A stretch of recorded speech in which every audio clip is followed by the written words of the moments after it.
Hola, muy buenas noches a nuestros oyentes. Hoy les queremos dar la bienvenida al fascinante mundo de la arquitectura sagrada en nuestro podcast. En este episodio nos embarcaremos en un viaje a través de 3 monumentos emblemáticos, los cuales son la majestuosa Basílica de Nuestra Señora de Lourdes, que está aquí ubicada en Colombia, la imponente Catedral Hermosa, que está ubicada en París, Francia, y la histórica Basílica de Nova, Roma, Italia.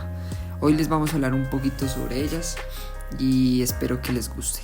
Nos acompañan 5 renombrados expertos en historia del arte y arquitectura, quienes nos guiarán a través de los detalles arquitectónicos más destacados de cada obra y nos ayudarán a entender cómo estos edificios capturan la esencia del contexto histórico y cultural en el que fueron construidos. La Basílica de Nuestra Señora de Lourdes en Bogotá, Colombia, es un ejemplo de arquitectura moderna y ecléctica. En cuanto a los elementos arquitectónicos de esta basílica, logramos observar bóvedas, aristas, arcos góticos, no tiene pórticos, ventanas góticas, columnas lisas, ya que no tienen las aristas. Las capiteles corintios en columnas de adentro, dóricos en columnas de afuera, la nave que es el espacio entre los dos muros o filas de columnas. Los contrafuertes están ubicados en los costados de la basílica y su función arquitectónica es transferir las fuerzas horizontales de la estructura directamente hacia los cimientos. Posee pináculos en la punta de la basílica y no tiene arbotantes. En el caso de la Catedral de Notre Dame posee un tipo arco gótico, bóveda de crucería, un pórtico tripartito, ventanas góticas fasciculadas, capiteles foliados e historiados, es decir, que contienen motivos florales o vegetales y escenas esculpidas que representan episodios bíblicos y figuras de santos, y capiteles simples, una nave central alta y esbelta. Asimismo, tiene una distribución de 3 naves, las cuales componen un diseño de planta de cruz latina. Igualmente, la catedral tiene un transepto que cruza la nave central dando la forma de la cruz. Entrando a detalles, posee contrafuertes volantes. Estos son los tipos más característicos. Se trata de arcos exteriores que se extienden desde los muros superiores de la catedral. Contrafuertes adosados. Son menos prominentes y se utilizan en las áreas de menos altura. Contrafuerte decorativo. Pináculos ornamentales. Pináculos con florones. Pináculos estructurales.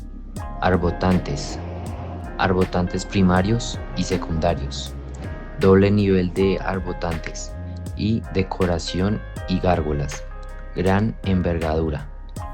Hablando de la Basílica Nova, posee un arco de media punta, bóvedas de caño y bóvedas aristas. Los pórticos de columna, pórticos arqueados, ventanas termales, columnas corintias, una nave central monumental y naves laterales. No cuenta con un transepto en el sentido tradicional que se asocia con muchas iglesias. Los contrafuertes en la basílica son internos y están diseñados para reforzar las paredes de la nave central y las naves laterales. Finalmente, no se encuentran pináculos ni arbotantes en este caso. La arquitectura románica y medieval son 2 estilos arquitectónicos totalmente diferentes, pero con ciertos conceptos compartidos que son reflejos de las necesidades, creencias y avances de sus respectivas épocas, que se pueden reflejar en la arquitectura de la Basílica de Nuestra Señora de Lourdes. A continuación te platicaremos sobre los elementos de la arquitectura romana. Inicialmente los arcos romanos que permitían construcciones más grandes y resistentes a lo largo del tiempo, especialmente puentes, acueductos, puertas de ciudades y sobre todo en el Coliseo romano. Las bóvedas son enmarcadas dentro de lo que acabamos de presentar. Las bóvedas romanas eran estructuras curvadas que permitían cubrir espacios más extensos. El tipo más común es la bóveda de cañón. Otra construcción cubierta que los romanos perfeccionaron más allá del arco es la cúpula reforzada de hormigón. En el caso de las columnas sabemos que son soportes derivados de la arquitectura griega. Era importante en todos los templos, foros y edificaciones públicas romanas, utilizando las órdenes greco-romanas y otras variantes. El pórtico es simétrico y de diseño clásico. Generalmente se caracteriza por columnas de órdenes clásicos y tiene una función monumental tanto en los templos como en los edificios públicos. Finalmente, a pesar de algunos detalles ornamentales, Las ventanas romanas tendían a ser de naturaleza principalmente funcional y a menudo no estaban decoradas en templos o estructuras públicas. Eran poco frecuentes y se colocaban de manera diseminada con más frecuencia en partes superiores de las paredes. A continuación te platicaremos sobre los elementos de la arquitectura romana. Los arcos romanos permitían construcciones más grandes. Las bóvedas de piedra también se usaban para techos altos. Gracias a las bóvedas de ojiva era posible construir naves más amplias, por ejemplo en las iglesias o las catedrales. Y con el fin de poder mantener las paredes altas de las iglesias católicas, los arquitectos introdujeron los contrafuertes voladizos. Estos llevaban el peso de la estructura al suelo exterior. De esta manera era posible crear ventanas mucho más grandes, lo que se traducía en vitrales en iglesias, monasterios u otros edificios medievales. Consistía en paredes con ventanas y cristales que representaban escenas bíblicas. Las iglesias rígidas e imponentes tenían vitrales. Las cúpulas se usaban en algunos edificios medievales, por ejemplo, iglesias y monasterios. Sin embargo, eran mucho menos complicadas que las piedras. El pórtico medieval es más enfocado en la funcionalidad religiosa. A menudo tiene un diseño detallado o simbólico con esculturas cristianas en los arcos y fachadas. Conociendo esta información, podemos deducir que la arquitectura romana se centra en la ingeniería y la simetría, mientras que la medieval se especializa en la orientación hacia la elevación vertical y el simbolismo religioso. Ambas, sin embargo, reflejan la destreza técnica de sus respectivas épocas. ¿Por qué se realizarán de dicha manera? Te lo vas a preguntar. Bueno, cada planta se utiliza para crear un espacio sagrado, siguiendo estilos y técnicas de diferentes épocas. Las tres estructuras están diseñadas para dirigir la atención hacia un altar o punto focal religioso, fomentando la espiritualidad y la reflexión. La Basílica de Nuestra Señora de Lourdes en Bogotá tiene un diseño moderno, funcional, que puede recibir a grandes grupos, con elementos estructurales que facilitan la circulación hacia el altar. La Catedral de Notre Dame en París es un ejemplo del estilo gótico, destacando por su verticalidad que representa la elevación espiritual. Sus grandes ventanas permiten la entrada de luz, mientras que los arcos apuntan y contrafuertes contribuyen a su estructura alta. Y finalmente, la Basílica Nova, en Roma, es de estilo romano y tiene una planta simple y funcional, diseñada para grandes multitudes en un espacio central sin divisiones en naves. Se destaca por su robustez y durabilidad. ¿Qué tienen en común y qué los diferencia? Todas están dedicadas al culto y la congregación, así como presentan una organización simétrica para transmitir armonía y solemnidad. Cada una usa distintas técnicas para sostener la estructura, ya que estas están acorde a su estilo y época. Lourdes es moderna y electiva. Notre Dame es gótica y ornamentada, y la Basílica Nova es romana. Con respecto a su distribución, Lourdes y Notre Dame tienen naves, mientras que la Basílica Nova es más abierta, pudiéndose decir que no tiene. Ahora bien, ¿cuál fue el sentido de la construcción en el caso de los tres en relación a su contexto histórico? Inicialmente, en el caso de la Basílica Nuestra Señora de Lourdes, se debe notar que Santa Fe se concibió como una ciudad católica en un primer momento, cuyos referentes dentro de la urbe eran las iglesias y templos más que los edificios administrativos o las residencias. La iglesia influía en gran parte de las decisiones políticas y económicas que se realizaban, e igualmente en cuanto a la arquitectura, el templo era regularmente el edificio de mayor proporción. Para finales del siglo XIX, la zona de Chapinero era un pequeño suburbio de la capital, en el que existía una pequeña capilla dedicada a la Inmaculada Concepción. En la actual carrera séptima, con calle 60, una vez constituida como parroquia independiente de Las Nieves, el capellán Antonio Garzón solicitó un arzobispo Vicente Arbeláez su concurso para erigir un nuevo templo, con capacidad para acoger el número siempre creciente de fieles. En 1875 se dio inicio a la construcción de una iglesia de grandes proporciones que contribuyó de manera determinante al desarrollo de la ciudad hacia el norte. Concebida a imagen de las catedrales góticas, según diseños y bajo la dirección de Julián Lombana, el Templo de Lourdes fue el primer edificio religioso en utilizar este nuevo lenguaje y se convirtió en el modelo para la construcción de sucesivas iglesias republicanas, es decir, iglesias cuyo estilo arquitectónico fue directamente influenciado por las culturas de Francia e Inglaterra. En cuanto a Notre Dame, la catedral se construyó en el lugar donde ya existía una iglesia románica desde el siglo IX. Su construcción comenzó en el 1163 durante el reinado de Luis VII, con el objetivo de crear una nueva catedral más grandiosa y digna de la ciudad de París. Fue impulsada por el obispo Maurice de Sully, que quería modernizar y embellecer la ciudad. Como contexto político y social, la construcción ocurrió durante un periodo de centralización política en Francia liderada por los capetos. Representó un intento de fortalecer la posición del poder real frente a la nobleza feudal, y el clero reflejó la creciente importancia económica y social de las ciudades medievales. Se convirtió en un importante centro religioso y cultural en París.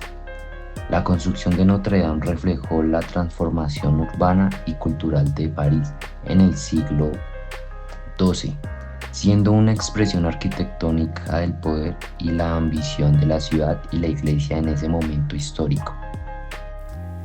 En el caso de la Basílica Nova, el ex emperador romano Magencio era considerado un usurpador por los tretarcas. Por este inicio, un impresionante programa de construcción que contemplaba la restauración de templos y otros edificios de la ciudad de Roma, con el fin de ganarse el apoyo de sus ciudadanos y ayudar a establecer su legitimidad. Mientras que las ciudades de Treveris, Milán o Nicomedia, fueron las residencias imperiales de la tetrarquía en este periodo. Magencio intentó revivir el estatus de Roma como capital imperial. La construcción de la Basílica Nova requirió recursos financieros significativos, lo que probablemente estimuló el sector de la construcción, de la industria y materiales. La Basílica Nova se convirtió en un importante centro de actividad comercial y judicial, lo que atraía a personas de diversas clases sociales a el área. Su construcción y uso como espacio público fomentó la socialización y el intercambio de ideas entre diferentes grupos de la sociedad. Como edificio civil importante, la Basílica Nova reflejó el poder y la influencia del emperador Magencio y posteriormente de Constantino. Su construcción y diseño simbolizaron la autoridad imperial y la centralización del poder en Roma. Ahora pensemos, ¿qué prácticas culturales se generan en el espacio? Mientras que la Basílica Nuestra Señora de Lourdes se concibe como un espacio para la veneración y la oración, y se llevaron a cabo prácticas netamente religiosas hasta nuestra contemporaneidad, la Catedral de Notre Dame ha sido centro de prácticas tanto religiosas como políticas, concibiéndose como un punto de referencia cultural y social importante en París. Igualmente, siendo un destacado centro de culto católico y a su vez albergando eventos y reuniones de toda clase, así como ceremonias de coronación de reyes y emperadores o matrimonios, tales como la celebración del matrimonio del rey francés Luis XIV y María Teresa de España, o la elaborada ceremonia de coronación de Napoleón Bonaparte el 2 de diciembre de 1804. Por otro lado, la Basílica Nova fue un importante centro de administración y justicia civil en la antigua Roma. Se utilizó para las sesiones de gobierno tales como investiduras y coronaciones, al igual que inauguraciones de magistrados o celebraciones de triunfos militares. Asimismo, pudo haber sido utilizado para tratados comerciales y audiencias. Aunque no era una iglesia cristiana, la basílica albergó rituales y ceremonias religiosas paganas. Aunque después de la conversión hacia el cristianismo, la basílica comenzó a usarse como una iglesia cristiana. ¿Cómo estas prácticas se han modificado? Bueno, en el caso de Bogotá, el poder o la importancia de la Iglesia Católica se empezó a reducir en 1861, debido a los decretos sobre desmortización de bienes de manos muertas por órdenes del general Tomás Cipriano de Mosquera, por el cual expropiaron distintos edificios de la iglesia para convertirlos en distintos establecimientos para el Estado. En general se conservaron los templos, aunque las mayorías de los conventos fueron ocupados, lo que con el tiempo llevó a su demolición y reemplazo. En ocasiones por edificios de buena calidad arquitectónica, las más de las veces por construcción sin identidad. En el caso de la Catedral de Notre Dame, esta perdió su función religiosa y fue desacralizada durante la Revolución Igualmente, debido a la situación, muchos de sus ornamentos e imágenes religiosas fueron robadas, destruidas o profanadas. Igualmente, la capilla principal se utilizó como espacio secular, posiblemente incluso como almacén. Luego, en 1802, Napoleón Bonaparte ordenó devolver la catedral a la Iglesia Católica, es decir, que la capilla principal volvió a usarse para funciones religiosas. A partir de ahí, se ha sometido a distintas restauraciones y mejoras. Finalmente, la Basílica Nova fue construida como una basílica civil por Majencio a principios del siglo IV. Su función principal era albergar la actividad judicial del prefecto urbano de Roma. Igualmente se utilizaba para tratos comerciales y como espacio administrativo. Después de la derrota de Majencio, Constantino complementó y modificó el proyecto original de Majencio. Entre las modificaciones se añadió un ábside en el lado norte y se construyó una segunda entrada en el lado sur. En cuanto a cambios inesperados, la bóveda de la nave se derrumbó en un terremoto en 1349. Después de esta catástrofe, estos escombros fueron utilizados como fuente para otras construcciones. En la actualidad permanece como un monumento parcialmente destruido, del cual solo quedan algunas partes de la estructura, incluyendo la nave septentrional con sus 3 bóvedas de cañón. ¿Cuál es la presencia de la iglesia en la ciudad? En nuestro caso actual con la iglesia aportó a establecer un gran cambio en una zona de decadencia como lo era Chapinero. Es posible pensar en el desarrollo de Chapinero no solo como un proyecto eclesiástico, sino también como uno de renovación urbana y social que habría de influir en la transformación dispar de la ciudad, el norte y hacia el sur, y citando: porque es verdad demostrada de la cruz y el agua son poderosos incentivos para formar agrupaciones que pronto se toman en ciudades. En general, la iglesia, como edificio o monumento, participa activamente en el desarrollo de una sociedad, cumpliendo el papel de ser un lugar divino o digno, donde la comunidad se puede reunir para establecer y formar culturas o doctrinas que el gobierno o los propios ciudadanos quieren desarrollar, teniendo en cuenta la gran importancia que se le dio al papel de la iglesia y las religiones en los diferentes aspectos que influían en el crecimiento de un territorio en los distintos lugares y épocas del mundo. Más allá del panorama cultural y el gran aporte que estos llegan a hacer en el sentido político, desarrolla económica y socialmente un lugar, brindándole importancia y dignidad que quizás anteriormente no tenía, generando espacios y movimientos de cambio que trascienden y asimismo afianzando la sensación de comunidad y pertenencia de una sociedad.